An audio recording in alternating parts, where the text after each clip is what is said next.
Hi Flosstube, welcome to Sound Mind Stitching episode 21. It is April 8th, 2024. I am Chelsea and I am so glad that you're here. If you are returning, then you might notice that I am coming to you from a different place. About a month ago, our youngest son, who just turned 4, moved into his room, moved in to share a room with our daughter, who is almost 7. This is something that we had always planned to do when we moved into our house right after he was born. But he was a newborn, and I have this huge walk-in closet attached to our room, and it was the perfect place to put a bassinet when you're nursing and you are up in the night. But as he got older, we tried putting him in with his sister, and it just didn't go well, so we kept returning to the closet. As he continued to get older, he came to love the closet. He loved his bed. We tried napping in the other room, and he just always wanted to come back to his bed. So anyway, about a month ago, I was out of town at a wedding, and my husband sent me a picture of our 2 kids, our younger 2 kids. He said they decided to sleep in Zoe's room tonight. And I thought, all right, let's see how it goes. I did not anticipate it going well, but that was the first weekend of March, and now we're into April, and it's gone great. So after a few weeks of being sure that it was going to stick, I started thinking about what could I do with my closet. I do have clothes in here. I've always had clothes in here at the very front, but I don't have a lot of hanging clothes, so they don't take up a lot of space. A friend of mine was like, you could make it into like a mom cave or something.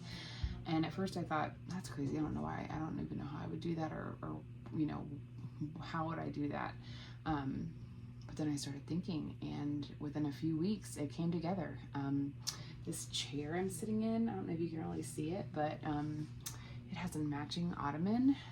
I painted, it used to be white with lots of marker on it that my son had colored. I'm gonna pop in a picture of the actual, what it looks like when you come in the room, because I can't really show you from here, but it's great because I can have a fan, there's ventilation, there's no window, but the door closes, I have lamp, I have all my stitching stuff, I have all of my current reeds. I don't have all my stitching stuff, I have my whips and supplies that I might need. Sorry, my computer screen just turned off. That was kind of glowing at my face. I've got some shelves. I'll do a quick, you can kind of see, my kids have put some stuffed animals on there that I don't intend to leave, but they're there for now. Okay, let's see if that's gonna stay. Okay, oh, it's a little crooked, sorry. Anyway, so from now on, I can come to you from this room. I wasn't sure what the lighting would be like, but it seems fine. So, I mean, it's not great, but it's not terrible. So anyway, I'm excited to share what I've been working on. It's not a ton, but I did have some, I'm calling it cross-stitch hot takes. Now, I'm not trying to be controversial, and I reserve the right to change my mind about the things that I feel right now. But I've been watching more Flosstube these last few months. I kind of go in spurts where I watch it a ton, and then I take a break, and then I come back. Well, I've been back. I've been watching Flosstubers, and there's so many wonderful Flosstubers, but I'm still trying to find my Flosstube kindred spirit. So I don't know if that person is watching, or if you have watched that person and maybe can help me be a matchmaker. I would love that. So the way that I thought I could tell you the kind of Flosstube I'm looking for is to tell you the things I don't stitch. Because I'll be watching someone and maybe oh sorry, I just bumped the camera. They might show a couple things, and I'm like, oh yeah, that's really cool, I really like that, and then they pop up 5 things in a row that are on my list of things that I just don't find interesting or would never ever stitch. And you can totally watch people who stitch different things and still enjoy their Flosstube for sure, and I do that, but I'm also just curious if someone's out there who stitches similar things to me. So Here's some things that I'm not looking for or that I don't stitch. And again, don't take this as judgment if you like it. I'm just saying these aren't things I want to stitch. Mirabilia. I'm just not interested. I don't know what I would do with them. I wouldn't hang that in my house. I mean, they're beautiful, like as a piece of art. I don't want to do the beading. And I don't really do fantasy type stuff. So no Mirabilia. I don't really do full coverage Haid pieces. I do have a very small full coverage I'm working on, but I don't even think it counts. It's certainly not one of the, like, we took a portrait and turned it into a cross stitch thing and now you can stitch it and it'll take you 50 years to do. Again, that's great if you want to do that. It's just not my cup of tea. Other things that I don't really stitch are like symmetrical geometric designs. Like I've seen people stitching Carolyn Manning, and again, like as a piece of art, beautiful, but I'm not going to stitch that. I would think I would find it pretty boring, just for me. So I feel like some of those are like there's like Venn diagrams of stitchers, like that's one circle is a lot of people like Mirabilia, Heaven and Earth designs. Then there's other people who are like me and don't like those, but they do stitch like really cutesy things, which again, cutesy's not bad, but it's just not me. This is what I'm thinking is like stitching with the housewives. I can't even think of any more off the top of my head. Stitching with the housewives is kind of the one I think of first. I also don't really like samplers, especially when they have alphabets on them. I have seen people do some where the alphabet's in a place where you could take it off, and that is interesting to me, but I just don't want alphabets on mine, and I can't tell you why, but I don't. So that's another like category of people. I just don't like cheesy stuff or a lot of words or puns or like plays on words. I don't mind a good quote. In fact, one of the ones I'm going to show you does have words, but they are extremely meaningful to me. And so I don't just want like someone's random quote that doesn't mean anything. I don't want to stitch that. So that's what I don't like to stitch. Here's some things that I do like to stitch. Certain animals, elephants, rabbits, birds. Those are the top 3 I could think of. But not cutesy ones. I probably don't want them to be wearing clothes. It's too cutesy. And they don't have to be like fully realistic. In fact, I'm going to show you rabbits I'm stitching that are not like fully realistic, but they're not wearing clothes. I love houses. I love, but not on a sampler with the alphabet. I just want houses. I love gardening type stuff. My husband's a gardener, so I'm always drawn to that.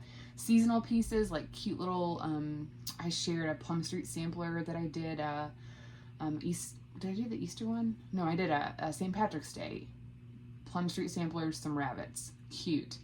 I do like more modern versions of samplers. I'm going to show you one of those that I'm working on. No words or alphabets or numbers. I do like elaborate monochromatic pieces. Think long dog. I'm not doing a long dog. I'd love to one day, but I'm not. I do have a monochromatic-ish. It's 3 colors. I'm not going to show it to you because I haven't worked on it, but it's Owl Forest. I love Halloween, but I don't like witches, or I don't want to stitch witches, and I do like Christmas stitching, but I don't want to stitch Santa. So I know that I'm being like extremely extra. I'm just telling you what I like and what I don't like. So here's some things that are on my current wish list, because you're going to see what I'm stitching. That'll give you an idea. Some other things that I really want to do are some more tiny towns. I'm going to show you one that I just finished. Now that's about as cutesy as I get, are the tiny towns. I do love them, and I'm not sure why, but I do love them. I want to stitch the rest of Year in the Woods. I've done the winter. I'm working on the jackrabbit, and I plan to do all 3 spring ones, the jackrabbit, ferret, and raccoon, all on that piece, and I'd love to do the summer and fall. I love Lindy Stitches, her airmail series. I've done a few of those. I'm also part of her Endangered Species Club, and I love those. And I've got them all in my cart. I'm not buying them yet because I'm waiting till I finish some more, but I want to do every single one of those fabulous houses by Cottage Garden Samplings. I don't know if you saw the most recent is the Hobbit house. Oh my gosh, my husband loves Lord of the Rings. I grew up on Lord of the Rings, and that house I just love. And I've already loved the other ones too, so I can't even wait to see what else she comes up with. But I love those. So those are the things that I do like. And again, I've seen people who are doing the tiny towns and they're doing full coverage, or they're doing the cottage garden samplings and they're also doing Mirabilia. Like, there's huge overlap, right? So I'm not expecting to find someone with my exact taste in cross stitch. I'm just curious if there's anybody who's close. The closest one I found who checks as many boxes as I have found is Jen's Fiberweb. I don't know if you've heard her. She doesn't have, I mean, she has more subscribers than I do, but she's relatively new. Her voice is wonderful. She does knit, and I don't really care about knitting, but I do watch her cross stitch stuff. It's really, really good. And then again, I would say my top 3 designers who I really love, Owl Forest Embroidery, hands down. I'm going to show you one of theirs. Actually, I think, not quite. I was like, I think of the 4 things I'm going to show you, all of them are these. I have a Lindy Stitches, I have an Owl Forest to show you. My other favorite is definitely Cottage Garden Samplings, which I haven't worked on my rabbit, my jackrabbit, but hopefully next time. So yeah, help me. If you know someone who stitches some similar things, even if it's just some of those things, I'd love to find some Flosstubers. There's so many, I can't possibly watch all of them. So maybe you're watching and you resonate, or you've watched someone and you are thinking of them. Okay, that was 11 minutes of talking, but I hope it leads to some helpful stuff. I'm ready to show you my stitching. All right, I'm going to try to keep up my list of all the info that I know people are going to want. Okay. Well, of course I hid it on my spreadsheet. I have a cross-stitch spreadsheet, and okay, well, oh, there it is. Okay, sorry guys. Okay. All right, first one, Blooming Tiny Town. I just finished this one in the end of March. Here it is. I hope you can see it. This is on 32 count Platinum Lugana. It is not all called for. It's mostly from my stash. I had a few of the called for and I did use those, but otherwise I just used some from my stash. So it's a mix. Her patterns call for usually all over dyes, but then she has DMC conversions. So I just kind of mixed and matched. You can tell, like, my roof there is some over dyed. The red, this darker red is an over dyed. I believe the yellow is too. And the green, I think, is, in fact, I think it's the same I'm using for this other piece that I'm doing. One of the greens is. Yeah, so I finished that, and I will be putting it on some foam board, and I have a place to switch it out. So right now I still have Valentine's Day, or the big hearted Tiny Town up, because that was the most recent one. But this one can live there until the summer, and then I'll replace it with Seaside Tiny Town, which I have also finished. So that is my only finish since my last video. I do have, I can't remember the order people usually do this. Do they do whips and then starts? I think they do starts and then whips. Okay. So I'll show you my one start that I just started a few days ago, but I'm already 75% done because it is not very big. So this is a free pattern by Owl Forest Embroidery. It's called Spring Hopping. It's on their website. It's totally free. I pulled floss from my stash. This is just a 32 count linen. And it's not quite centered in the hoop, but I can move it. I tried to start it right in the middle, but once I'm done, I'll move it more. I think I'm gonna paint the hoop and hang it in this. Again, I love rabbits. I'm not sure why. My mom made stuffed rabbits for us when we were kids, and I've always loved the book Watership Down. And these rabbits kind of give Watership Down vibes, I feel like. But that white one in the middle is just really, I feel really tremendous. I think you can tell this is just negative space. So that is not stitches. That's just negative space there on the rabbit. And how they did that is just I know, it's just brilliant. So, yeah, I've got about 25% more. Probably finish it tomorrow, depending on how much stitching time I get. I, again, used a mix. I've got some overdyed. The yellow and the green are both overdyeds, and the rest are just DMC. So if you like Owl Forest or you want to try them out, they have lots of free, they have beautiful free patterns on their website, like stuff that you are going to be shocked that you don't have to pay for, because they're just beautiful. So my other two, I've got two whips. So I'm going to try to hold it up on this. It'll be easier to see. Here's my Lindy stitches. So here is my exception to the words on things. This says, "Let every creature rise and bring peculiar honors to our king." So this is the words of a hymn. The hymn is called "Jesus Shall Reign." We had this song at our wedding. When this popped up as one of her market releases, I almost had a heart attack. First of all, love the animals. Lindy, or her name's not Lindy, Steph, makes amazing animals, and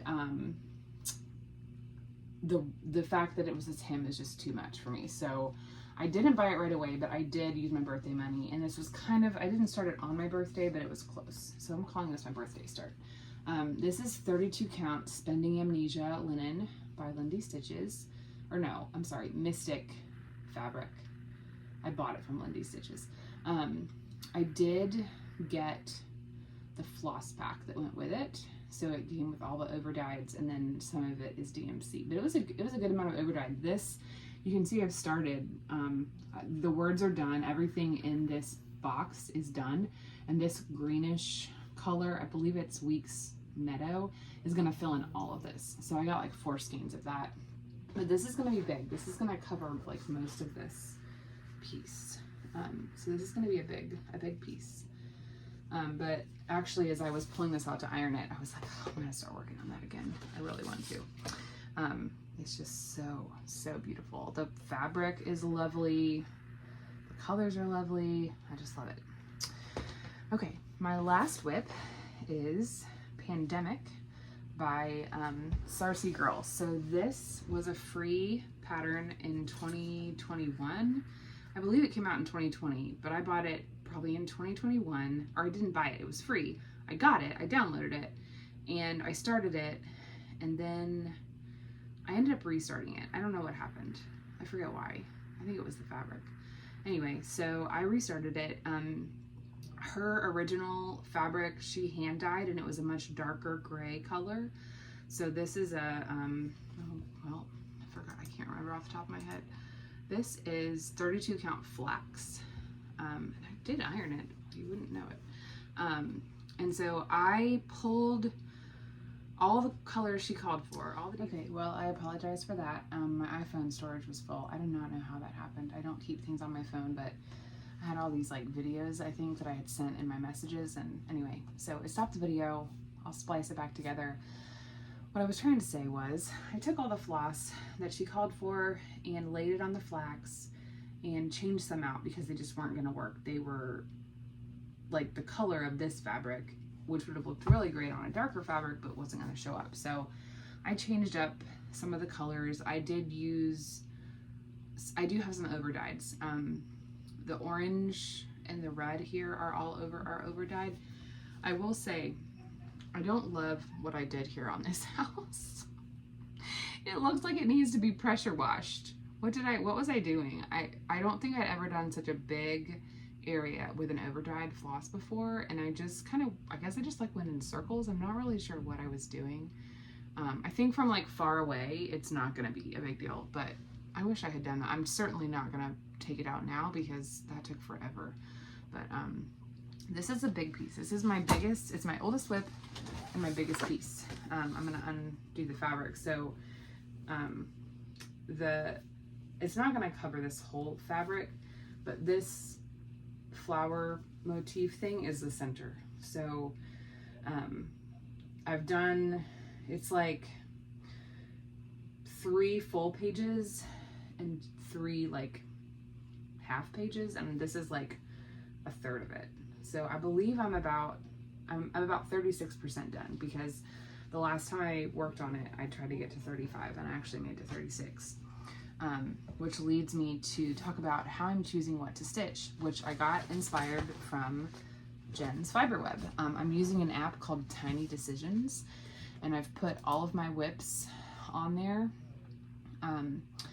And so this is almost like my own version of Whip Go. So for example, with pandemic, I looked at how much more I had to do, which percentage, divided it by the number of months left, and figured out each month I need to do a certain percentage. So like, I think it was like 8%. So this month when I spend it, I got to that 8% mark, which was like 35%. Some of them, the goal is just to finish it. So I don't have it out. I'm not going to show it, but I have a Lindy Stitches, one of her endangered species. Then if I spin that, I'm just going to finish it because I think it would just take me maybe a week or less. So that's been really kind of fun because I really love all my whips and I want to work on all of them. I don't have that many. I only have 9 active whips. I have a few Halloween whips that I put away, and I'll pull those out in the fall, but I have 9 active whips right now and I really, really love them all. So I don't mind working on them, and it's kind of fun for the app to pick what I do next. So yeah, I got that from Jen, and that was really a fun idea. My last thing to share is haul. I'm not a big purchaser.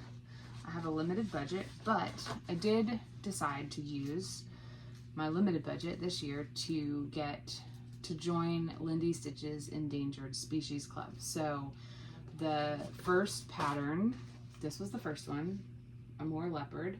I'm working on this one. So really, even just the pattern, I just love the pattern itself. I'm not going to show you the inside, but it's like full, it's like 2 full pages.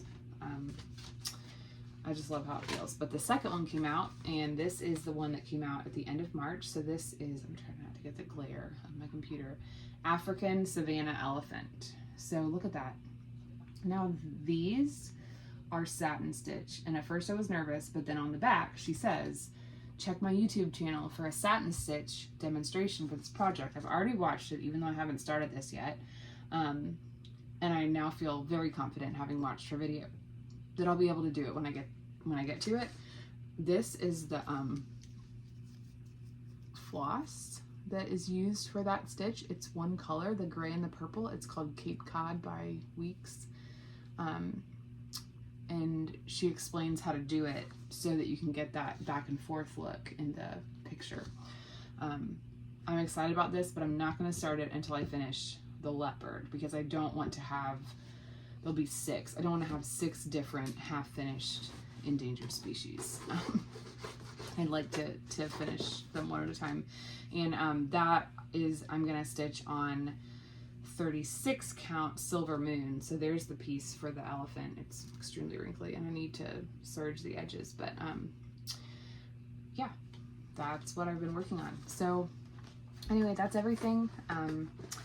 Again, help me find my Flosstube kindred spirit. I think that person is out there, and I'd love to meet them, or just someone close.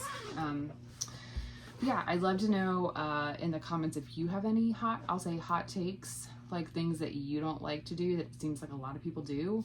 I'd love to know what those things are. So yeah, thanks for watching.